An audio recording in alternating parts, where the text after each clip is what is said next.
आपके लोदीपुर के इलाके में आपके लिए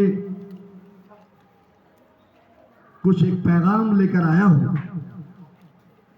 मैं आप तमाम हजरात गिरामी से पुरखुलूस गुजारिश करूंगा कि आप अपने अपने घरों में हैं, एक भाई आपको दावत देने आया है, एक भाई आपको आवाज लगा रहा है कि आप अपने अपने घरों से निकले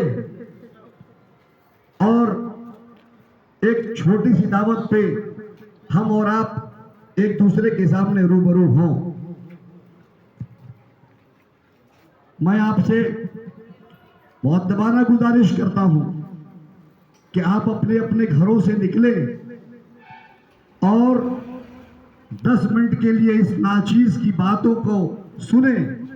मैं चाहता हूं कि आप तमाम लोग जो सतघरवा मोहल्ले के लोदीपुर के का जो ये इलाका है, मैंने बड़ा ही नाम सुना। हमारे दोस्त हैं यहाँ पे मस्जिद के सेक्रेटरी जनाब सुहेल साहब, स्कूल के ज़माने के हमारे वो दोस्त रहे हैं। उन्होंने कहा और उनके खास दावत पे मैं आपके बीच में यहाँ पे आया हूँ एक पैगाम लेकर।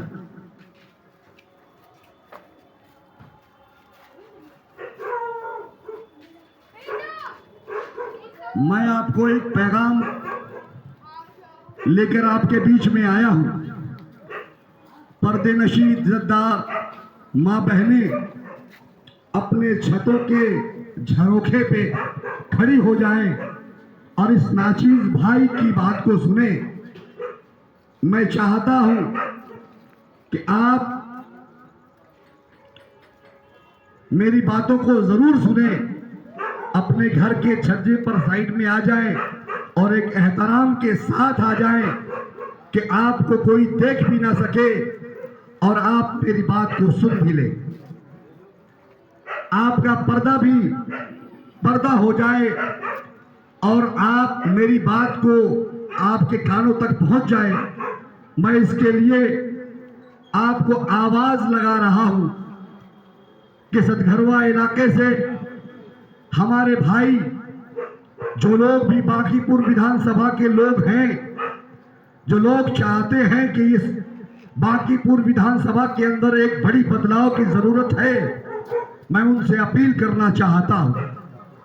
मैं ये चाहता हूं कि आप जब तक हमारे रूबरू नहीं होंगे, इस नवाब अजीमाबादी को लोग तो यूं कहते हैं कि आपकी बातों का असर होता है, लेकिन अल्लाह रब्बुल इज्जत ही इस बात को तय कर पाएगा कि आपके दिल में मेरी बात उतर पाई है कि नहीं उतर पाई है।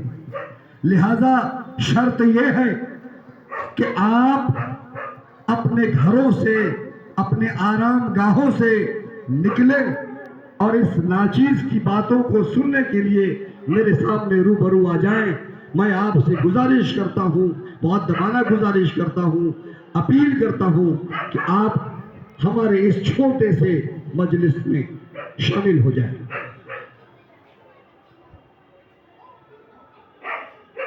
दोस्तों, मैं देख रहा हूं, आ जाइए नीचे तो थोड़ा असर होगा बाबू।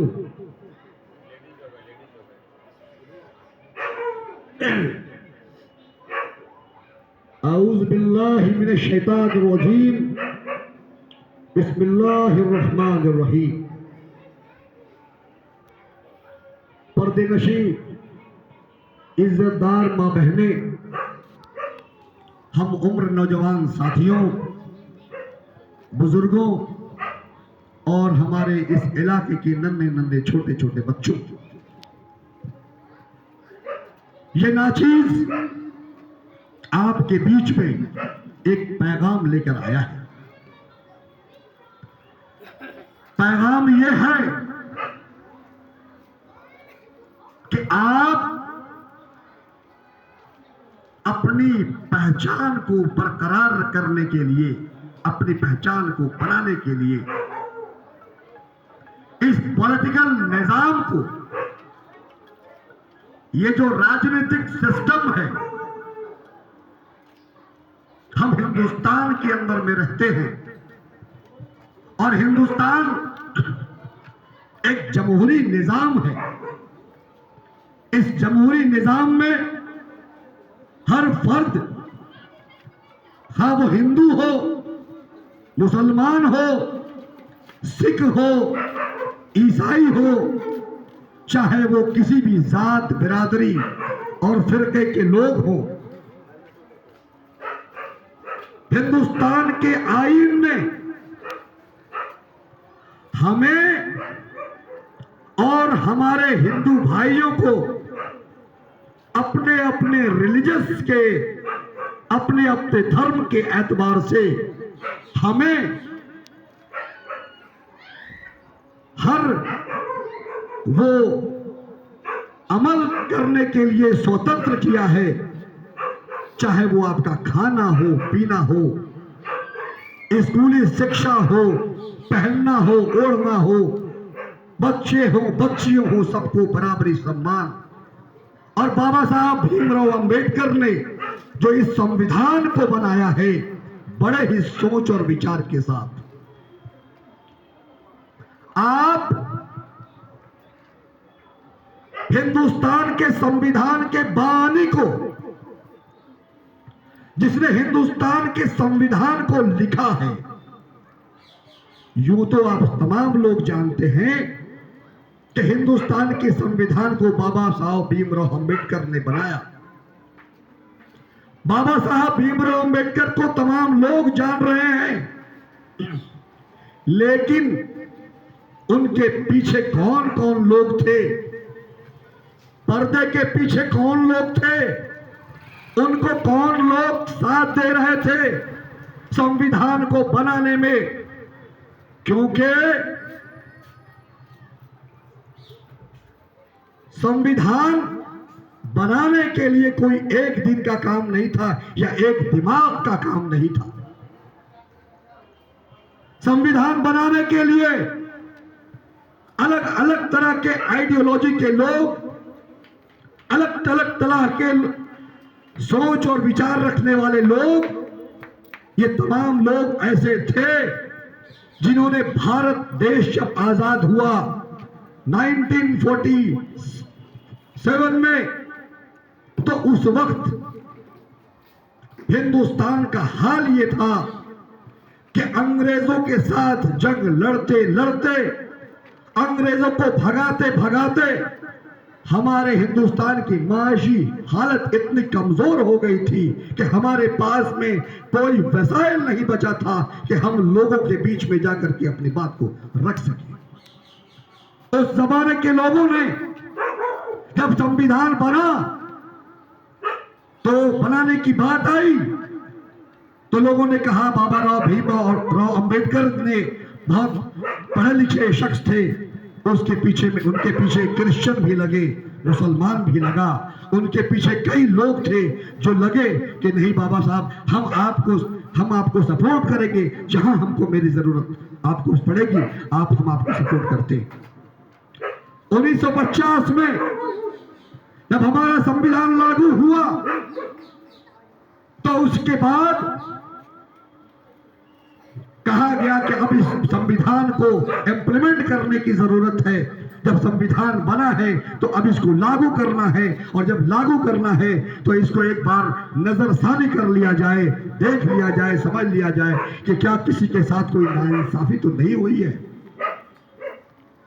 जब हमने संविधान बनाया, भीमराव अंबेडकर ने, बाबा साहब ने जब संविधान को बनाया और उनके पीछे कई जमात के लोग लगे, हर तबके, हर बिरादरी के लोग लगे, तो उन्होंने संविधान को पूरा नजरसानी किया, उसको देखा, उसको वॉच किया और ये तय किया कि नहीं, अल्हम्दुलिल्लाह अल्हम्दुलिल्लाह हमारा संविधान हर तबके के लिए बेहतर है और सबके लिए स्थान है इसमें।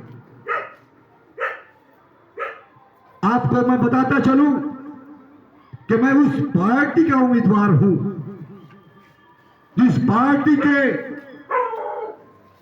फाउंडर का नाम है मोहम्मद इस्माइल रहमतुल्लाह अलैह। मोहम्मद इस्माइल साहब की जीवनी, मोहम्मद इस्माइल साहब तमिलनाडु के रहने वाले थे और बड़े ही दुबले पतले शख्स थे।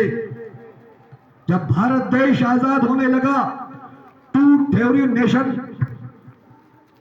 जब हुआ, कहा गया ये कि भारत में के जो लोग हैं, कुछ लोग जो ये डिमांड कर दिया था, जिन्ना के लोगों ने डिमांड कर दिया था कि जब आप हमको यहाँ पर साझेदारी में नहीं रखना चाहते हैं तो आप हमको अलग कर दीजिए, हम हिंदुस्तान को, पाकिस्तान को अलग कर दीजिए। वो जो लोग चले गए, जो लोग हिंदुस्तान को अपनी मादरी वतन माना, समझा कि नहीं ये मेरी सरजमी है, हमें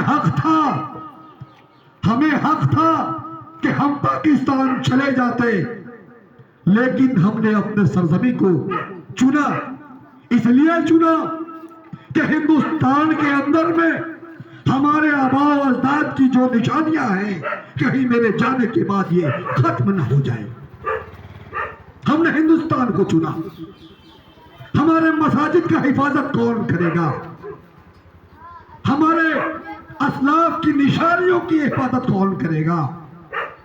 हमारे लोग, जो लोग आरएसएस के इशारे पर हैं, टारगेट पर हैं, उनकी हिफाजत कौन करेगा?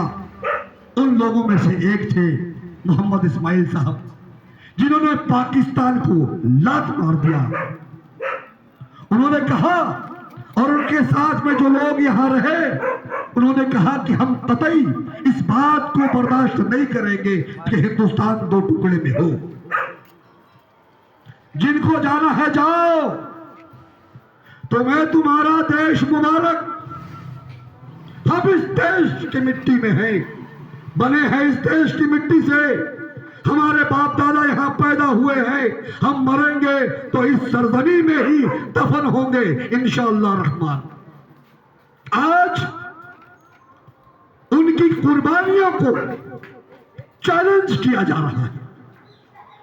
आज उनके जो मेहनत और मुशक्कत उन लोगों ने हिंदुस्तान की आजादी में किया, आरएसएस के लोगों ने चैलेंज कर दिया है। आज उन्हीं को देशद्रोह कहा जाता है, आज उन्हीं को रोहिंग्या कहा जाता है, आज उन्हीं लोगों को यह कहा जाता है कि तुम हिंदुस्तान के नहीं हो, हमें दोयम दर्जे का नागरिक बना करके रख दिया है। दोयम दर्जे का नागरिक। मेरे दोस्त बुजुर्गों, क्या हम हिंदुस्तान के अंदर में दोयम दर्जे के नागरिक हैं? क्या हमारे बाप दादा ने इस सरजमी के लिए अपना खून और पसीना नहीं बहाया?